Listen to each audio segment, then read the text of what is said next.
What's up, guys? Welcome back to another episode of Diamond Chat. Today, I'm joined with Jordan from the Arm Care app. So, what's up, man? It's good to see you, and excited to hear a little bit more about your product you guys have. Yeah. So, just kind of like starting out, like a lot of like new technology that's coming out in baseball and everything. Why exactly did you guys develop the Arm Care app and the device? And like, what was kind of like the foresight for it? Yeah. So to give a little background on where it kind of comes from is obviously we're the same company. It's Crossover Symmetry. So Crossover Symmetry has been around for close to 20 years now, roughly 17, right in that range. And obviously it got its start in fixing shoulder problems, fixing elbow problems, building up that strength, right?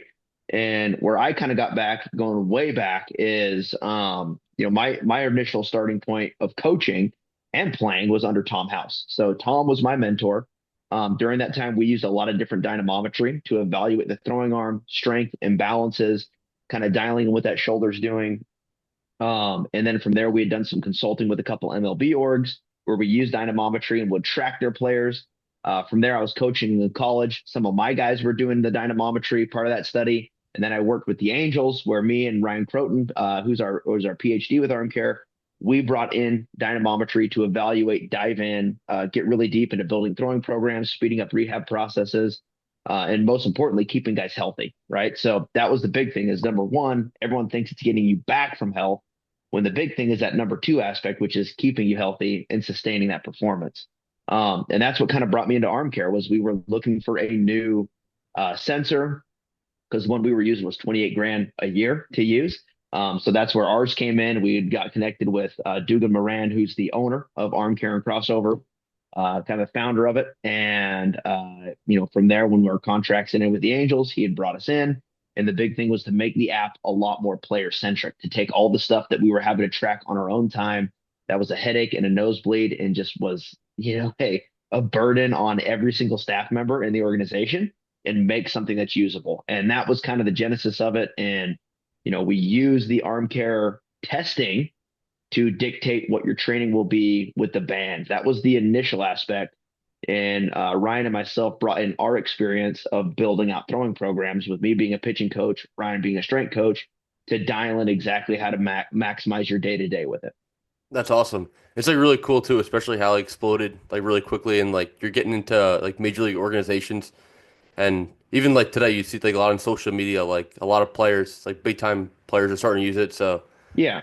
that's awesome. And that's the thing with dynamometry is it's normally a tool that is for the elite end player, right? Is that it's kind of, we're not a gateway tech. And that's what I always tell people when they ask, like, well, where does this kind of fit in? We are not a radar gun. We are not, everyone's all wanting, oh, we want to see how hard we're throwing. None of that stuff matters if you're not healthy. None of that Exactly. stuff matters if you're not getting better. And that's why we should be the gateway tech when it comes down to baseball, because every single player needs to be able to monitor this. They need to get this stuff better. But we specifically here in what I've noticed in the United States have the development aspect of baseball so backwards that we play way more than we train.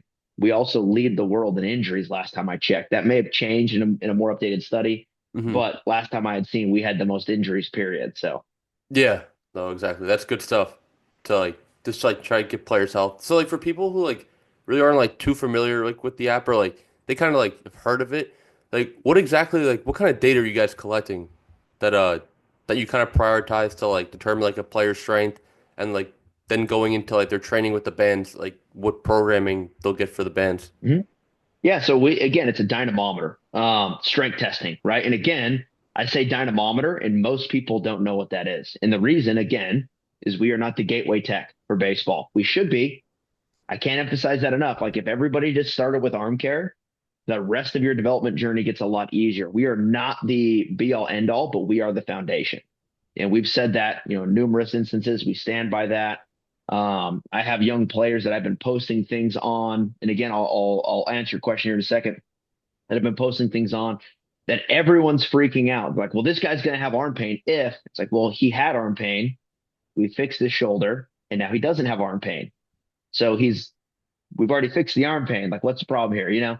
Um, So it's not always the mechanical fix. And again, we're taking a movement solution to a strength problem. And that's where we come in is we're fixing the strength and then the movement gets a lot easier to teach. And I'm a pitching coach. Like I said, I mentored under Tom House, the father of modern pitching mechanics. That was the guy who taught me, right? And that's still the guy who I do basically everything under. So my mindset is still there is mechanics are a big solution to things, but unless even in Tom's words and ours, if you don't fix the strength base first, movement's never going to be sustainable. But to get into your question there, what we're measuring is that we do internal rotation, range of motion, external, and then we do one called flexion, where I'm obviously not going to hit my screen, but that's out front, Uh, checking a different range there. So we want to see what the range of motion is doing. And again, that's going to be more towards the individual of what they're going with. And then from there, we get into strength measures where we're testing isometric strength. We love isometrics. We don't like brake force testing. And again, just do a quick Google search on brake force testing for someone that doesn't know, so we don't get too far down a rabbit hole on dynamometry on this podcast. But we do isometric for internal rotation, which in a nutshell is going to help you protect the elbow, as well as it is the what slows the arm down eccentrically in external rotation. And just again, like for the guys, if they need to be caught up, just Google concentric, eccentric, and isometric. Those are the three types of forces, right? Or contractions. So check those. That'll give you a quick overview of it real fast. And then we measure external rotation strength, which is going to help that arm into layback, mainly shoulder. And then we do scaption, which is a straight lever, pressing in reverse, all laying on the ground. And scaption, the more we're learning, is the most important measure you can take. It is velocity, it is health, it is command, it is everything that's going to help you. If you measure just one measure, pay attention to scaption. And then we do grip, and we don't do a crush grip. And one of the reasons we switched from a crush grip was it wasn't really predictive of anything in the health range. Because when you're doing this, like you're sitting in a chair, if you just go right here, mhm. put your hand on your pec and then squeeze, you actually fire your pec up in that regular crush grip. That's how most everybody was testing. And even when you go into 90-90 and you squeeze, now you're getting biceps activation, right? So what we do is we go into a pinch grip in a 90-90 and squeeze, and now we're activating just the FDS. We want to know what's overlaying that UCL. So those are the four measures for strength, and then the three for range of motion. And with those, we use the crossover symmetry bands to dial in your specific training plan. So with that, if you have 20 pounds IR, 40 pounds ER, 40 scaption, and 40 grip, just to make it easy, your program is going to be more IR training focused. Mhm. If I have those numbers, but I'm only 20 in ER and 40 in IR, I'm going to be more external. And then the same if it was scaption or grip. So the program is going to dial in based on your specific needs. And that kind of goes into our heuristic. We like generalization leads to hospitalization. Individualization leads to optimization. So that's why for us, you have to individualize the arm care program. And there's a whole lot of groups out there claiming that they're arm care, but they're just giving you a generic program. And generalization leads to hospitalization. And if that wasn't the case, we wouldn't be seeing such a high amount of injuries right now. And injuries are at an all-time high in baseball. Everyone's doing more shoulder training than ever. But in reality, it's not individualized because they don't know what the strength data is. Yeah, no, I completely agree. And like I think like a huge thing too, especially because we use your product over here at Seton Hall, and the one feature you guys have is the little metric at the bottom to show like if your shoulders balance or like strong in ER, strong in IR. That's probably like one of the biggest features I feel of like with the app what you guys have. It's just because like it really can like show you like where you're deficient or like where you're strong, and like just like you were saying too, like just making it individualized because you can look at like every single player and like you really like especially with the shoulder like it's really hard to tell like just by looking at someone like are they strong in ER, strong in IR, but like really having that customization for every single player, that's huge. Yeah. That's, Yeah. And that's the big thing is, you if you're not customizing, you're probably training a player into imbalance. Especially as they get older, they start getting really strong on that external rotation strength. And recently I was predominantly working with older athletes, and by older I'm just major league, minor league, older college, like junior, seniors in college.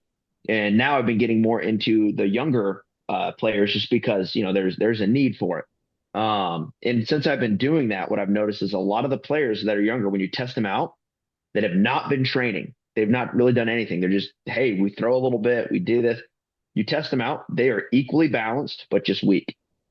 The really? athletes that have the strength coach, that have the guy they're training with and they're 12 years old or whatever it may be, which there's nothing wrong with that. If you're into it and you want to do it and the player's driven to do it on their own, go for it. And I'll tell some stories in a second as to why I think the younger, if that player has that ignition and wants to do it, it's only a benefit. Um, but the players who've been training, they're the ones who are freakishly imbalanced because they're generalizing a strength plan for that athlete, right? They're not individualizing something regardless of age. So that's where you all of a sudden need to fix a lot more before you can actually building into that athlete. So the athletes that are blank slates, I just call them balanced but equally weak. The athletes who have been training, they are imbalanced and unequally weak because they're still weak when it Yeah. comes down to it. So you need to start fixing more problems, and they're kind of a bigger headache on that as well. Yeah, that's a good, really good point. Especially like if you can start them out young, and like really just get them out like when everything's balanced, because if one's so much higher than the other, that's like kind of tough, and it would take a lot of work. I feel Mhm. like to try to like, It's easier as they're younger, hmm but as they get into your age range, that's where you really have to get hyper customized into that. You have to like you got to start digging in and looking at it and going, what is the app telling me? What is the sensor showing me? And what do I need to adjust in my weight training? Where for the kid who is in high school and younger, almost 85% of what they need to do is going to be done through the app in terms of their training. exactly, yeah. So like kind of like going through like the training and stuff, like after like using it for like a certain amount of time, like what are kind of the results you guys have been seeing from players and like in terms of their arm health and other things like that? Yeah. So there was actually a study that was just, I say just posted. I keep saying that it's like been 8 months now by Dr. Dave Zemansky, who I think is probably, if he's not the number one baseball researcher, he's like in the top three. I know ASMI, all these guys get all these big looks, but Dave Zemansky is the guy you need to pay attention to because he's doing things that's pretty cool. But he did a study using just our data, going over it and then comparing it to now I'm drawing a blank on the big machine that does the isokinetic testing. Someone will figure out and leave it in your comment section for me. That's They'll help me the remember. Protus motion. Yeah, Yeah. I think that's the one. Yeah, and there's a Yep. it's a there's another one too they use. It doesn't matter.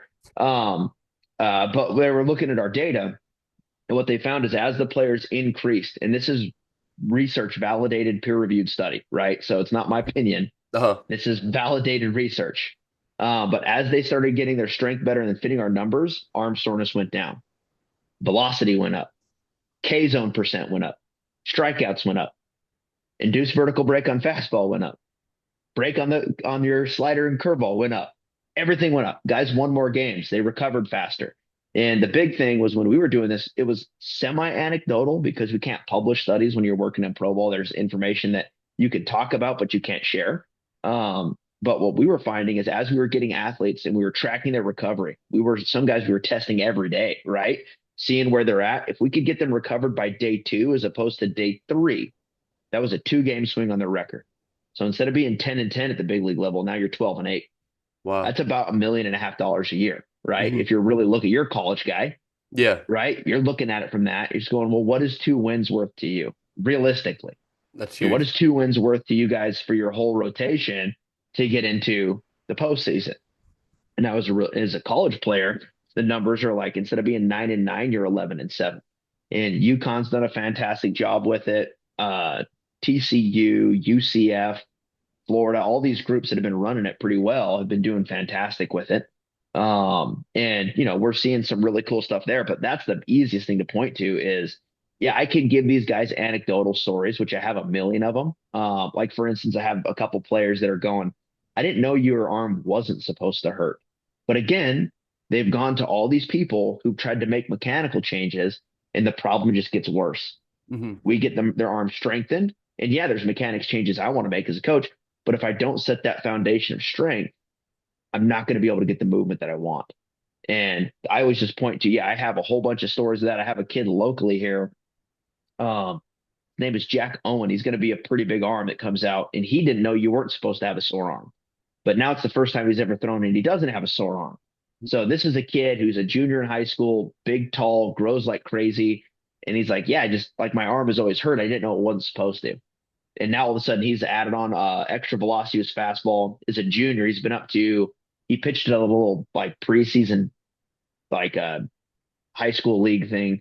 out at BYU where they had TrackMan, and his parents were sending me stuff of him hitting 89 and 88, big induced vertical breaks, great slider, so like all of a sudden these numbers are getting bigger and better just by getting the arm strong. And then we can start actually, he's had a million pitching coaches in the past who've tried to get him to stop throwing like this. But now that we have his arm strong, he can actually do that because your brain says, yeah, I'm strong enough that if I keep my head stable, I'm going to add more velocity to the ball. I'm not strong enough. I better slow my arm down. Hmm. Mom, dad, and God did not make us stupid in Yeah. our gene pool, right? We're not designed to hurt ourselves. Hmm. So that's where when we fix the imbalance, the mechanics get to be pretty easy. Um, I think I answered your question, or I just rambled for like 5 minutes. I don't know. No, it was great information. That was really good. Especially like too, like it's just like really cool to see like even like on our own team, like everyone's arms are feeling a lot better. And like everyone like just the command like in the zone like you were just saying like all like the stats that you were saying like it just makes it so much better, you know. And even Yeah. going into college baseball like even like too like having two extra wins at the end of the year like in the beginning of the year like it doesn't seem like so much, but like once you're getting down to the wire at the end like trying to get into like, a conference tournament or like say you're even like in a regional or super regional like one win is huge, you know. So Yeah. Well, again, like Josh, the pitching coach over at UConn, in one of his post game interviews, he mentioned, he's like, well, what gave you the confidence to roll this guy back out there? In a regional, they had a starting pitcher go 124 pitches. He only lost 3% strength. That guy wasn't fatigued. Good. That means you're using the guy. Underthrowing is just as dangerous as overthrowing, mhm, realistically. And we have our customized pitch counts and they're individualized, and his was at 140. So it makes sense. Like our numbers are correct. We're not just winging stuff on the wall and yeah. guessing. This has been years and years of us screwing up to come to a very good product, is what it comes down to. We already screwed it up for you guys, so you don't need to learn from our lessons. That's a good way for anybody young out there that's listening. Let someone else screw it up for you and just pick up where they left off. That's a good way to do things. Mhm. Um, and then they had a reliever that day throw 11 pitches. Both of them had low fatigue, but when they went and did their fresh exams on Sunday, the guy who started the game goes, "Hey, I'm ready to go. If you need me," they go, "Yeah, you're going to need to get a test in." He tests and sets a PR on strength. He's recovered. His Wow. arm is great, right? And then the guy who had thrown 11 pitches does a fresh exam. He is not recovered. He's actually throwing up some flags. So they actually used the starter from Friday to pitch him into the super regional on Sunday. So Wow. that's a way you're actually able to use that data to really dominate. Kaylee Shores over at UCF has been on our podcast a couple times talking about how they're maximizing relief usage, right? And now they were in the regionals last year. They're doing a great job with the system. So we're getting a lot of adoption. Again, it's kind of a trickle down because we actually started, the Rangers ran it super in depth the year they won the World Series, and they were adjusting starting rotations. They were adjusting a whole bunch of other stuff. We had Jose on our podcast with the Rangers after they won, talking about the use of the system. Right? It's a big implementation for guys that want to be the best. Yeah. No, that's like great. I mean, because especially like overuse and stuff in season, like just having like numbers to back up everyone and like see where their health at, like that's just gonna decrease injuries like enormously and just have guys' careers like last so many more years. Hmm. That's great, you know. So can I just like wrapping up at all? Like, are there any like future plans at all for Arm Care app? Like, especially like with the technology like developed now, like are there any like maybe thoughts about like expanding to like other like areas of like arm health at all or? So we have other sports that use it. We haven't needed to really adjust, saying, "Hey, this is a sport you play," but we're very big in softball, very big in swimming, very big in tennis. Quarterbacks use it a lot. Javelin throwers have been using it a lot, and then cricket as well. So we still keep the same general baseball basis of it. But we are into other sports. The training's the same. Everyone panics over softball. Well, if they're throwing underhand, it's like, well, the muscles still do what the muscles do. And Uh-huh. then also when you watch a softball pitcher warm up before the game, I don't know if you've ever seen it, but how do they warm Yeah, up? they're throwing overhand, yeah. They throw overhand. And Yeah. I talked to Tony Paisley about it, and she's like, yeah, we don't know why they do it, but most of our throws are overhand. Maybe you should still do the same testing then. Hmm. And then as they're doing the testing, we're seeing huge amounts of improvement from velocity and performance of underhand throwing as well. So all of it's good. Volleyball, they're seeing increases in serve speeds. A couple volleyball teams are using it who we don't have permission to use their name, but they're dominating at the NCAA level Mhm. and as well as some of the pro levels of things. So there's a lot going on there because they're like, we don't want people to know just yet that we're using it. We kind of have this as a competitive advantage. So we can say there's teams using it. We just can't say which ones yet. But Gotcha. yeah, so we got a lot of volleyball groups using it and they're doing a pretty good job with it. So overall, yeah, we do have some other stuff. We have some new training implements we're looking at, still in kind of the prototype aspect to upgrade our training. We do have a new training feature coming in here that's going to kind of differentiate between that free version and the paid version of the app, where we're going to have new, more in-depth training that's even better than what we have now. We're seeing good Mhm. results. But if we can get 10% more out of somebody, why not? Why wouldn't we want to get 10% more out of somebody? Exactly. That's awesome. Good stuff. I appreciate you coming on the show today, just chat a little bit more about arm care and just all the best for you guys in the future as a company and just keeping people healthy and on the field for as long as they can. Yeah. Thanks, Jordan. I appreciate it, man. And have a great Yep. rest of No your day. problem.